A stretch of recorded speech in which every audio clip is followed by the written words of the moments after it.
ஓசூர் சிட்கோ புதிய தொழில்பேட்டை தொழிற்சாலை கழிவுநீரால் பொதுமக்கள் வசிக்கும் குடியிருப்பு பகுதி நாசம்.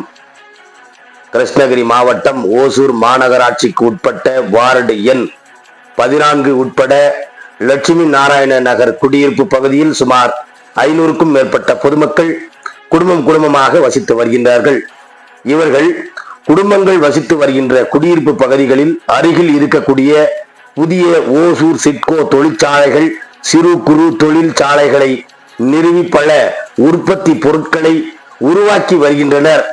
இவர்கள் உற்பத்தி செய்கின்ற பொருட்கள் அத்தனையும் உருவாக்குவதற்காக பல வகையான ரசாயனங்கள் உபயோகப்படுத்தப்படுகின்றனர். பின்னர் இந்த ரசாயனங்களை தண்ணீர் மூலம் சுத்தம் செய்து அதன் கழிவுகளை எந்த ஒரு சுத்திகரிப்பும் செய்யாமல் அப்படியே நேரடியாக பொதுமக்கள் வசிக்கக்கூடிய லட்சுமி நாராயண நகர் குடியிருப்பு பகுதிகளில் இரவோடு இரவாக கழிவு நீரால் கால்வாய்கள் மூலமாக விட்டுவிடுகிறார்கள்.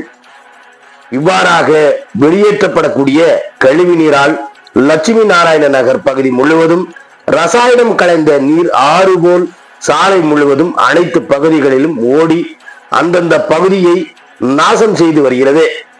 இந்த ரசாயன கழிவு நீரால் இவர்களின் ஆழ்துளை கிணறுகள் மற்றும் தண்ணீர் சேகரிக்கும் தொட்டிகள் ரசாயன கழிவுகள் கலப்பதால் பொதுமக்களுக்கு பல்வேறு அலர்ஜி உள்ளிட்ட தோல் நோய்கள் வருவதாகவும் புகார் தெரிவிக்கின்றனர். இந்த நிலையில் தமிழக முதலமைச்சருக்கு ஆன்லைன் மூலமாக புகார் செய்தும் இந்த நாள் வரைக்கும் எந்த ஒரு நடவடிக்கையும் எடுக்கப்படவில்லை என தெரிகிறது. ஓசூர் மாநகராட்சி மற்றும் சுகாதாரத்துறை அதிகாரிகளுக்கும் மனு கொடுத்ததாகவும் தெரிய வருகிறது.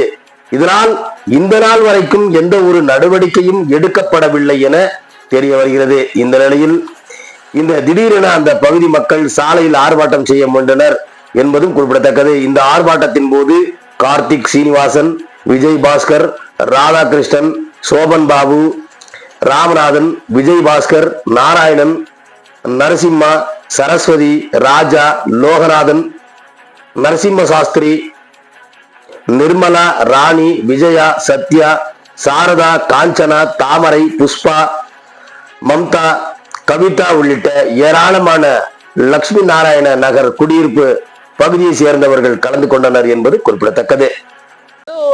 லட்சுமி நாராயண் நகர் வார்டு நம்பர் 14ல இருக்கிறோம். இங்க சிப்கோ என்ன ப்ராப்ளம்னா, இங்க சிப்கோட் ஏரியா இது. இங்க சின்ன சின்ன கம்பெனி எல்லாம் இருக்கு. இங்கிருந்த விட அந்த கெமிக்கல் தண்ணி எல்லாம் வீட்டு முன்னாடி போயிட்டு இருக்கு. இப்போ அதெல்லாம் மிதிச்சுதான் நாங்க உள்ள போனோம். அது வாட்டருக்கு எல்லாம் மிக்ஸ் ஆயிட்டு இருக்கு குடிக்கிற தண்ணிக்கு எல்லாம். சோ அது கொஞ்சம் கார்பரேஷன் தான் எங்களுக்கு ஹெல்ப் பண்ணா நல்லா இருக்கும். அந்த சாக்காடி தண்ணி எல்லாம் கரெக்டா பைப் வச்சு அதுக்கு நீட்டா அது வழியா அது என்ன பண்ணணும் அது பண்ணா அது நல்லா இருக்கும்.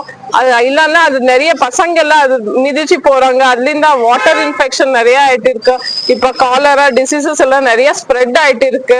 இந்த ஏரியால நிறைய பேர் அதுல ஏஜ் ஆனவங்க ரொம்ப பாதிக்கப்படுறாங்க. சோ பிளீஸ் தயவு செஞ்சு இது எங்க ஏரியா உள்ள கோரிக்கை. இது மட்டும் எங்களுக்கு சரி பண்ணித்தாங்க. தேங்க்யூ. அனைவருக்கும் வணக்கம். வார்டு நம்பர் 14 இந்த வார்டுல பாத்தீங்கன்னா சிட்கோ தொழிற்சாலைகள் 150 தொழிற்சாலைக்கு மேல இருக்கு. தொடர்ச்சியா இவங்க இதே பிரச்சனை தான் பண்ணிட்டு இருக்காங்க. அதாவது ரசாயனம் கலந்த கழிவு நீரை குடியிருப்பு பகுதிக்குள்ளார அனுப்பிட்டே இருக்காங்க. இதை நம்ம தொடர்ச்சியா அனைத்து டிபார்ட்மெண்ட்டுக்கும் நம்ம மனு கொடுத்துட்டு இருக்கோம். இது வரைக்கும் எந்த விதமான நடவடிக்கையும் எடுக்கல. இதை நாங்க இப்போ ஒரு 7 நாளைக்கு முன்னாடி இந்த பிரச்சனை வரும்போதே நாங்க தான் மண்ணு போட்டு ரொப்பணும், இந்த தண்ணி வெளியே வரக்கூடாதுன்னு. மறுபடியும் லீக் ஆகி வந்துட்டு இருக்கு. இதுக்கு ஒரு நிரந்தர தீர்வா இல்லாமலே இருக்கு. கட்டாயமா இதை கலெக்டர் தலையிட்டு இந்த பிரச்சனையை எங்களுக்கு முடிச்சு தரணும். ஒருவேளை முடிச்சு தரணும்னா கட்டாயமா இது ஒரு ஆர்ப்பாட்டமா எடுத்து நாங்க சாலை மறியல்ல உட்காருவோன்றதை நாங்க இன்னைக்கு இந்த பிரஸ் முன்னாடி சொல்றோம். எத்தனை நாளா இந்த மாதிரி பிரச்சனை? 5 வருஷமா இந்த பிரச்சனை நடந்துட்டு இருக்கு. தொடர்ந்து 5 வருஷமாவும் மனுங்க கொடுத்துட்டே தான் இருக்காங்க. சிஎம் செல் வரைக்குமே அனுப்பியிருக்காங்க. இந்த சாக்கடை தண்ணி இப்படி சாலையிலே போகுது இல்லையா? அது சாக்கடையில டைனேஜ் அந்த ஏரியா டைனேஜ் இல்லையா? அந்த ஏரியாவுக்கான ட்ரைனேஜ் பிளானிங் அத்தாரிட்டியே கொடுத்துருக்காங்களா இல்லையான்றது சிட்கோக்கும் தெரியல. ஹவுசிங் போர்டு அங்க இருக்கிறதால இது ஹவுசிங் போர்டு சொத்துன்னு ஒருத்தர் சொல்றாங்க, இது சிட்கோ சொத்துன்னு ஒருத்தர் சொல்றாங்க. அதனால இது வரைக்குமே ட்ரைனேஜ் பண்ணாததால அந்த நிலத்தடி நீர் பாதிக்கிற அளவுல இந்த தண்ணி அனுப்பிட்டு இருக்காங்க. இங்க இருக்கக்கூடிய ஆட்கள்ல அவங்க சம்புக்குள்ளார தண்ணி இறங்கிட்டு இருக்கு. அதே மாதிரி நிலத்தடி நீர்ல ரசாயனத்தினுடைய லெவல் பிஹெச் லெவல்னு சொல்லக்கூடியது அதிகமா வந்துட்டு இருக்கு. அதாவது தோல் வியாதிகள், குழந்தைங்க வளர்ற குழந்தைங்க இருக்காங்க, இவங்களுக்கு இந்த தண்ணியில் தான் குளிக்கிறாங்க, ஆர்வோல நம்ம யூஸ் பண்ற தண்ணி இதுதான் ஃபில்டர் பண்ணி குடிக்கிறோம். அப்படி இருக்கும்போது எப்படி நீங்க குடியிருப்பில் இருக்கக்கூடிய மக்களுக்கே இந்த ஒரு நிலைமை அப்படின்னும் போது அரசாங்கம் எப்படி நமக்கு நடவடிக்கை தீர்த்து வைக்க போகுதுன்னு நமக்கு தெரியாம இருக்கு. ஸ்ரீனிவாஸ். அனைவருக்கும் வணக்கம்.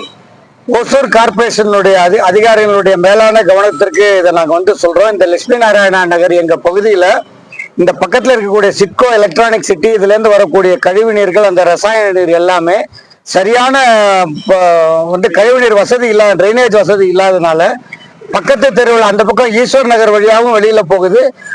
இந்த பக்கம் வரக்கூடிய இதுக்கெல்லாம் வழி இல்லாததுனால லட்சுமி நாராயண நகர்ல ரோடு வழியா போகுது. ரோடு வழியா போறது இல்லாம பக்கத்துல இருக்கிற இடங்கள்லாம் தேங்கிறதுனால அது நிலத்தடிக்குள்ளார போய் இப்ப எங்க வீட்டுக்குள்ளார சம்புக்குள்ளாரே அந்த தண்ணி வந்துருச்சு. சம்பு கலர் மாறினோன்னா நாங்க எங்க சைட்ல இருக்கிறது எல்லாத்தையும் செக் பண்ணோம். பக்கத்து வீட்டு செப்டிக் டேங்கு, ட்ரைனேஜ் இது வழியா வருதான்னுட்டு. ஆனா அது வழியெல்லாம் எதுவுமே வரல. ஆனா இப்ப நாங்க அதை எடுத்து செக் பண்ணி பார்க்கும்போது இல்ல 3800 அளவுக்கு ஈக்குவலி அப்படின்றது இருக்கு. அதனால நாங்க கார்பரேஷனை நாங்க தொடர்பு கொண்டு இருக்கோம். எங்களுக்கு இதுல இருந்து நீங்க ஏதாவது ஒண்ணு பண்ணி கொடுங்க அப்படின்னு சொல்லிட்டு நாங்க ஏற்கனவே உங்களை தொடர்பு கொண்டு இருக்கோம். அவங்களும் செஞ்சு தரேன்னு சொல்லியிருக்காங்க. கூடிய சீக்கிரம் இதை முடிச்சு கொடுத்து எங்க பகுதி மக்களுக்கும் சரி மற்ற எல்லா மக்களுக்கும், ஏன்னா இது வழியா நிறைய போக்குவரத்து இருக்கு. இப்ப இந்த சாலை பணிகள் நடந்துட்டு இருக்கிறதுனால இது வழியா தான் நிறைய பேருந்துகள், ஸ்கூல் பஸ்ஸஸ் எல்லாமே போகுது. இது எல்லாருக்குமே இது ஒரு இடைஞ்சலான ஒரு வழியா இருக்கு. இந்த தண்ணி போற விஷயத்தை சரி பண்ணி எல்லாருக்கும் ஒரு நல்லது செய்யணும்னு இந்த கார்பரேஷனையும் கலெக்டர் அவர்களையும் நாங்க கேட்டுக்கிறோம். பொதுமக்கள் சார்பாக கேட்டுக்கிறேன். நன்றி. என் பேர் ராமநாதன்.